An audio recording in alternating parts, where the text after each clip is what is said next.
Bungie showed us a first look at the Final Shape gameplay, and I don't think any of us were expecting that we'd be getting a buffet-style mix-and-match subclass. But Bungie seems to have went all out, wanting to make sure that Final Shape is the best DLC we've ever had. I already made a lore video about the new enemy race, the Dread, but I noticed something that I think a lot of people missed when they first watched the trailer, which could change the lore forever. Take this power, Guardian. Be brave in dark places, for we are the light of hope. Do you know who that is talking? Well, if you read the title of this video, then you might already know. And no, that is not Ikora, as people have mentioned and I have heard it said several times in my TikTok comments. Ikora sounds nothing like that, not even if you gave her bad comms. For reference, here is Ikora's voice next to that new, unknown voice from the trailer. The Witness brought darkness into the Traveler to turn their threat into our annihilation. Take this power, Guardian. Be brave in dark places, for we are the light of hope. They sound nothing alike. In fact, I think that may very well be the Traveler's voice or someone inside the Pale Heart working for the Traveler. The voice says, "Take these gifts." That is someone directly offering us Prismatic. We first learned in gaming the art of offering a gift by using the word take with the famous line, "It's dangerous to go alone. Take this." I also want to share what a developer said during the dev stream about the Traveler and Prismatic. We are going into the Pale Heart of the Traveler, and the Traveler has chosen you, the Guardian, to be its champion. It's empowering us with gifts that we've never really had before. She directly says the Traveler is the one giving us Prismatic, empowering us with these gifts. So Prismatic, as we understand it so far, is being given to us by the Traveler itself. Bungie has been pulling out a lot of old ideas and bringing them back into the game for the last couple of years. A hunter named The Crow was supposed to be the Hunter Vanguard, with Cayde never having existed. The Crow's real first name was Sov. Rasputin was supposed to be an XO, and Light and Dark were not clear-cut good and bad. But there's something even further back that we may see come to fruition in Final Shape. The Traveler used to have a friend.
This was the original opening scene to Destiny, before they changed the plot, and we got the one where the astronauts see the Traveler already on Mars.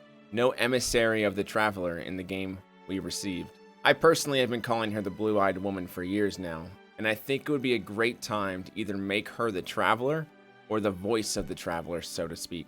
But for 10 years, all we have gotten is silence. The Traveler has never spoken a single word. This has frustrated even Guardians and lore, as we see here in this entry from the new Collector's Edition lore book, which shows the audio logs from a Guardian stuck in their jump ship, broken in space. All they could do was stare at the Traveler in front of them. Distant roar of ship engines. Come on, you bucket of bolts. Come on. Engines scream, sputter, and cut out. Loud metallic clang. Rapid, labored breathing. That's it then. Every last neutron I could squeeze out of this old bird, and it's not enough. There it is. The darkness. Coming right up behind me. Rhythmic creeping. Our guns, our ships, our silent god. Useless. Useless. Another loud metallic clang. Centuries of progress. Where did it get us in the end? What good are you? We're dying out here, you big, stupid ball. Do something. Labored breathing. No. I didn't mean it. Please don't be mad. Please don't leave us. We'd be dead anyways, right? If you weren't here, right? Please tell me I'm right. Silence. Am I lucky or not? I can't decide. They're all down there, fish-eyed, bloated, cold and blue. I was the only one who made it off the launch pad. But now I'm up here. I'm up here in this tin can, and I could see it out there. That ugly marble. It's just floating there. Do something. Why are you here if you're not going to help? It's your fault. It's all your fault. Metallic banging. Let me out. Let me out. Let me out. Let me out. Let me out. Shouting, banging, and weeping continues for several minutes before gradually stopping. Silence. You should never have come here. We even get this iconic scene of the speaker in Gaul during the Red War.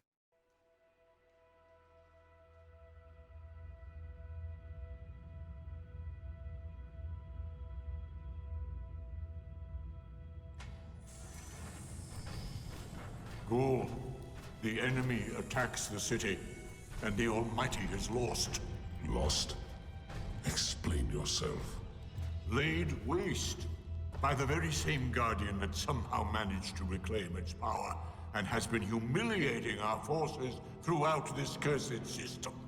You would know this if you hadn't been wasting your time communing with a machine and the creature who claims to speak with Take care your tone, Consul. My tone? Huh. We will fail in our mission to secure this power and deliver our people. For the first time in the glorious history of the Red Legion, fail because of you and your preoccupations. Look at your Traveler, Dominus. The cage is complete. The time is now. Claim what is rightfully yours and take this power.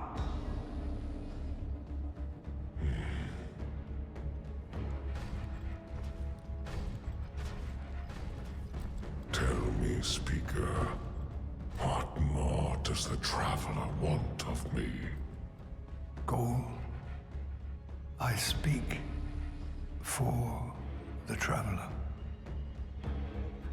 I never said it spoke to me.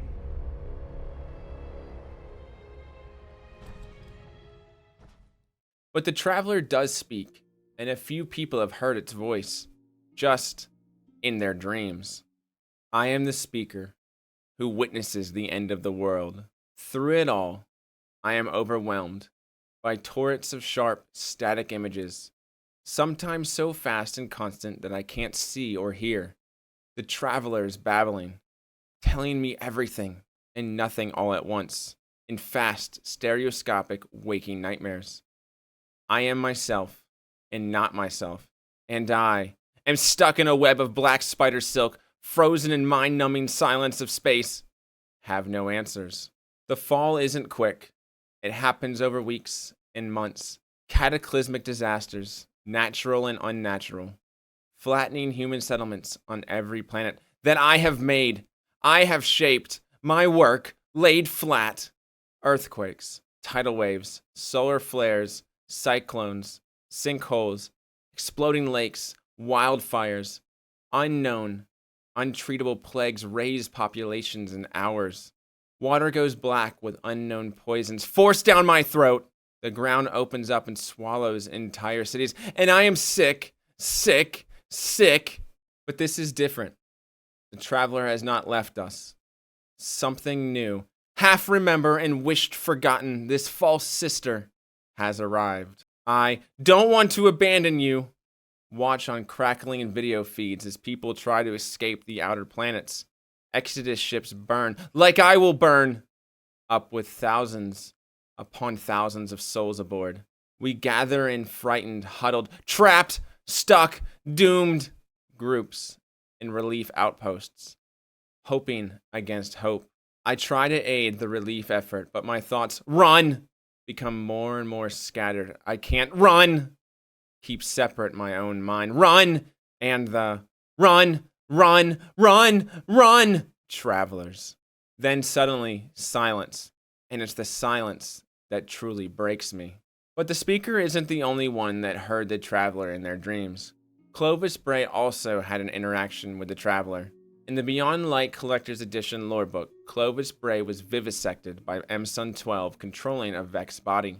As he lay there dying, he passed out, and the traveler spoke to him. While I was dead, I had another vision. I was with Clovis II's mother. She was a wolf, and one of her eyes was a star. I was also a wolf, and I knew that I was the Alpha, the false Alpha, the pack leader who fights for dominance and rulership, a misconception created by bad research. In the wild, wolf packs are families, and Alpha simply means parent. Wilhelmina told me that. She was the true Alpha. She was the mother. I was not the true Alpha, because I was not a true father. I panted at her. My muzzle dripped blood. She looked down sadly at the mess between us, and I realized that in my raging, needed to prove my domain. I had savaged our cubs. I had killed little Clovis II. I had killed Anton and Wilhelmina and Anastasia. I had killed Elizabeth. I whined in dismay. The Alpha Wolf stared at me with one sad wolf eye and one bright eye that dimmed and grew with the exact flux of a variable star. What did I do? I asked her. Why did I do this? She lay her head down in the bloody snow and looked up at me. She seemed wary. She had seen this happen many times before. She had seen many of her pups murdered by wolves like me. The voice of Clovis II's mother came from her jaws. You did the same thing someone always does. You saw that there was plenty and gathered it to yourself, to make yourself one above all others. And when others threatened your plenty, you struck them down to keep your own station. You grow the enemy in my garden and eat of its bitter fruit. Each time I hope it will be different. Each time I lose a little of myself as the bitter fruit blossoms. Now that fruit will flower in you and in all your people. I do not want it to happen. I want anything else. But the choice is not mine. Why didn't you stop me? I tasted blood on my long tongue. Why would you let me do this? She blinked sadly at me. She had been trying. I hadn't listened. You never said a thing to me, I snarled. Not once. You never told me I was doing wrong. At least clarity sends me dreams, the exobody and the eel. At least it shows me what I can become. You think clarity sent those dreams? Why would it speak to you when you are dead and furthest from its influence? Liar! I howled. You never did a thing to help me. Not when my son died. Not when my granddaughter fell ill. I had to do it all myself. You never even spoke. The best voices, she said, with infinite grief and unending hope, never let themselves be heard at all. This lesson is worth teaching again and again. The choice is never mine. It is always yours. If you were unaware, that is Alpha Lupe. While in Destiny 1, every class had a version of this armor. In Destiny 2, only Titans get to don this exotic chest piece. The Traveler doesn't speak out loud to us because it wants us to make our own decisions, live our own life, follow our own path, with the hope that we will be good, that we will help those that can't help themselves.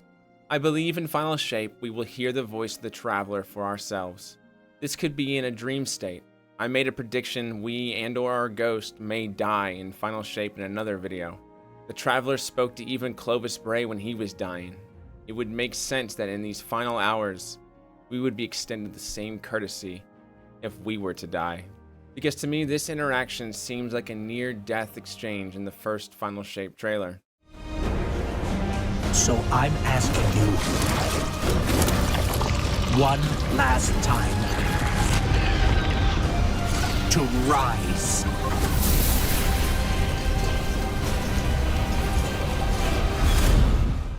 Alpha Lupe may find us in our dreams in Final Shape, and I want to leave you with this. The woman's voice tells us we are the light of hope, which is similar to something that is said on the two-tailed fox exotic.